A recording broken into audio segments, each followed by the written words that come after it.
Hey family, it's Netta with Black Lives Count, and they do. I missed you, and I hope you guys missed me too.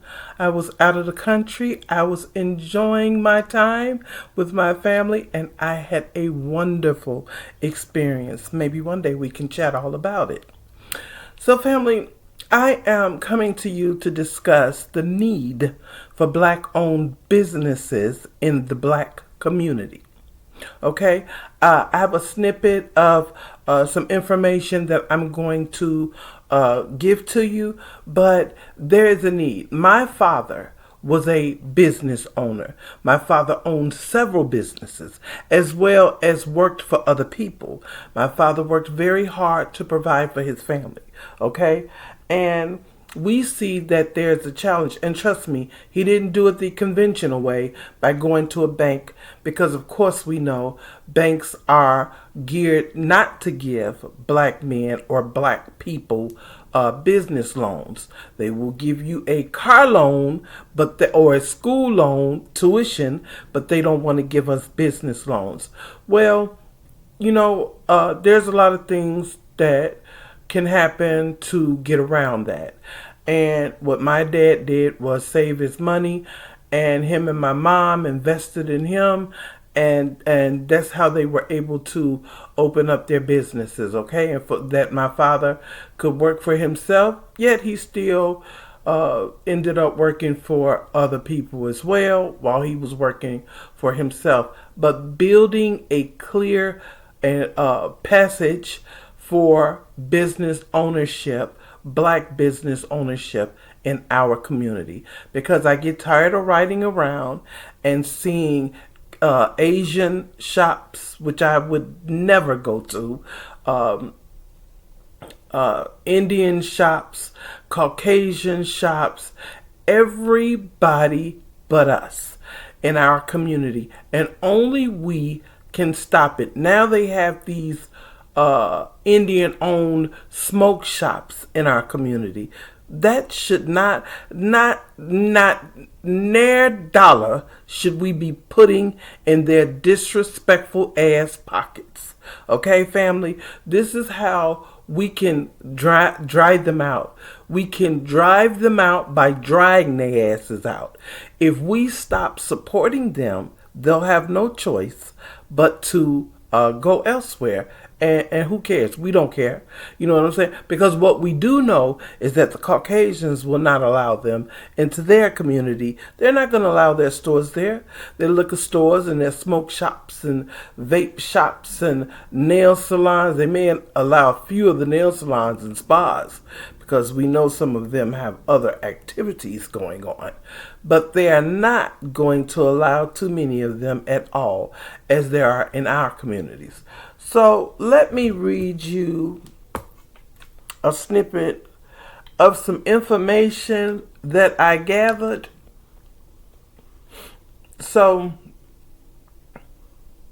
I went to the autopilot to ask some information because I just was curious. It says majority owner black or American black, African American, however you want to say it, only make up about 3% of all businesses whose ownership is classified by race. Okay? Businesses with employees, these are different firms.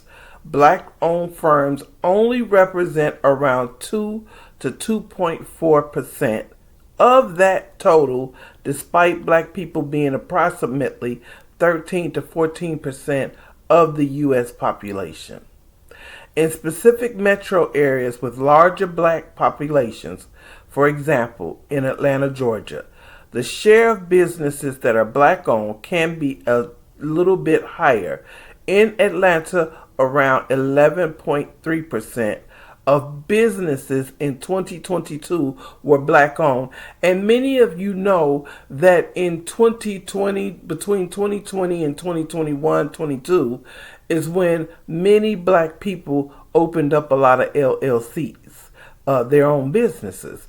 And then Biden, a Democratic president, put a bill in where the IRS, you had to report, because a lot of them were getting paid through Cash App and things like that. So now you had to report this information. I forget how it went, but there was a new law that went into effect at that time. And I believe it was specifically done because there had been so many black-owned businesses that opened up between the pandemic and, in 2020 and 2022. Okay. So let me I want to see. So it's gonna give me the percentages. Okay, it says in Atlanta, as I said, 11.3%. In Hinesville, Georgia, black-owned businesses were about 18.2%, despite the black population being 37.5%. In the national context across the U.S., majority of black-owned firms made up of about 3% or less. Okay? And it says the statistics above are for metropolitan areas predominantly, not necessarily for specific neighborhoods that are majority black. Neighborhood level data is far scarcer. See, that tells us that we don't really own our own communities. And see, family, we have to really face the reality that we have to take control of our communities by any means necessary, as Malcolm X stated, before, because we are, letting other people come into our communities. They don't care about the community. I read somewhere recently that the black dollar stays in the black community less than 2 hours. Less than 2 hours. But in the Asian community, 21 days or greater. In the Caucasian community, 14 to 18 days. Okay? You know what I'm saying? It is ridiculous. We have to start giving money to our own. Now, there's not many, but there are some black-owned grocery stores we should be absolutely going to. There are black-owned auto shops. There's black-owned everything now. There is a whole website, and I gave it on another video. I don't have it today, but there's a whole website that is dedicated specifically to black-owned businesses. We have to search for information just like we search for any other information. If I need a plumber, I need a black plumber. If I need a contractor, like I had some work recently done on my home, I need a black contractor. If I need a doctor, I need a black doctor. If I need a teacher or anything, I always look for somebody black. See, we have to go back to doing it the way they did it in the times of Reconstruction and things like that, where the black families had to come together. You know what I'm saying? Otherwise, we wouldn't have had those great towns like Black Wall Street and Rosewood and the other towns that we had. We wouldn't have had that if we hadn't have come together. They have tried to take away our ability to work with one another. And Black America, foundational Black America, it is time that the lion wakes up and roars, and we go back to what our ancestors did. This is how we will be great again.